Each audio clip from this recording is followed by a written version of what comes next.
Welcome back to Rusty Road Trips, and today we're going to be going over how to put a 12-volt keyed source into your truck. Alrighty, so to get started, to get the 12-volt keyed source in your truck, first of all, we're going to need a multimeter, some wire strippers, in my case, a screwdriver and wrench, some nippers to clip off those zip ties, some length of wire, connector of your choice, some hardware to mount the junction box, zip ties, and then potentially a drill depending on where you want to mount everything. So let's take a look at the truck. So I'm going to take and mount my 12-volt junction block inside the cab, and therefore I'm going to try to pull power from inside the cab. Now typically you have to take the dash apart and do a bunch of other things to get to the radio or something along those lines. But what I'm going to recommend is we come here underneath the dashboard to this nice block right here. Now I've already taken and probed and found a keyed ignition source or keyed 12-volt source off the block, and I've run my strand of wire. From there, I'm going to take and mount my junction box up right here on this little chunk of metal, and then we should be good to go. It's a pretty straightforward process. But now let me walk you through how I found out which one of these was keyed. And everyone's truck's going to be different because I did this on my Silverado, 92 Silverado. And that had a different port that I used than this one, which is a 93 Cheyenne. So that's also something to consider while you need to be able to probe through these.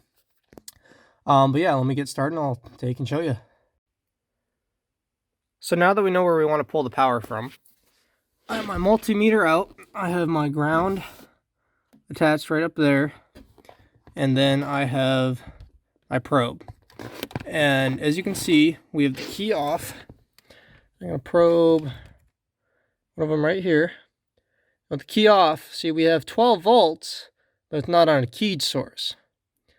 So then what you're going to have to do is you're going to have to probe around up here. That's a new one.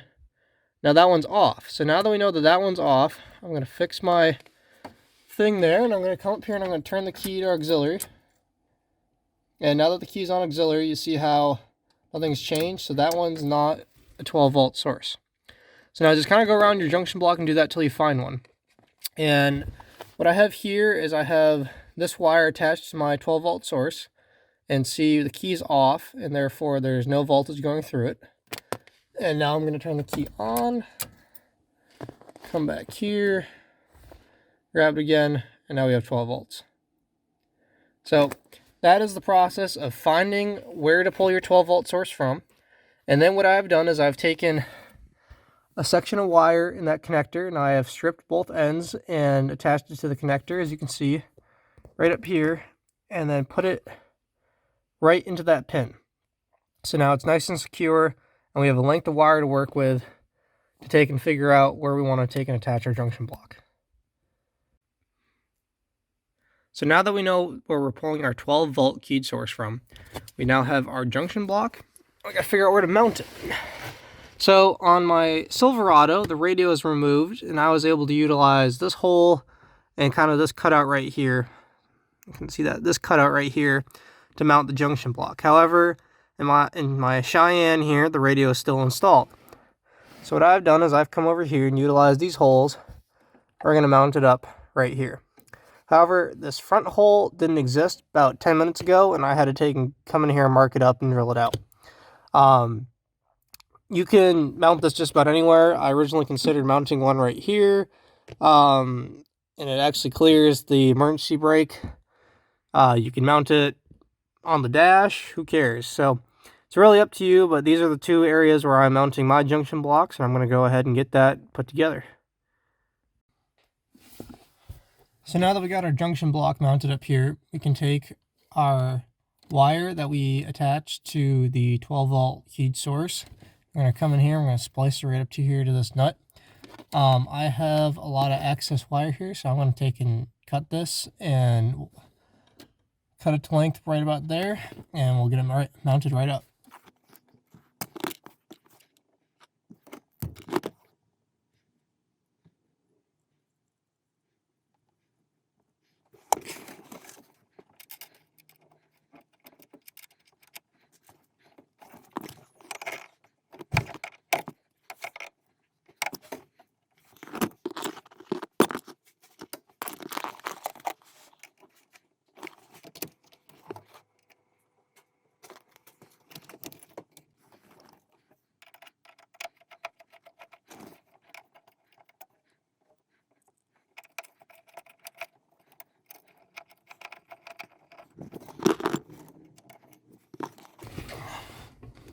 Alright, so we got everything hooked up, and as you can see, that is key off, 0 volts. Now I'm going to turn the key on.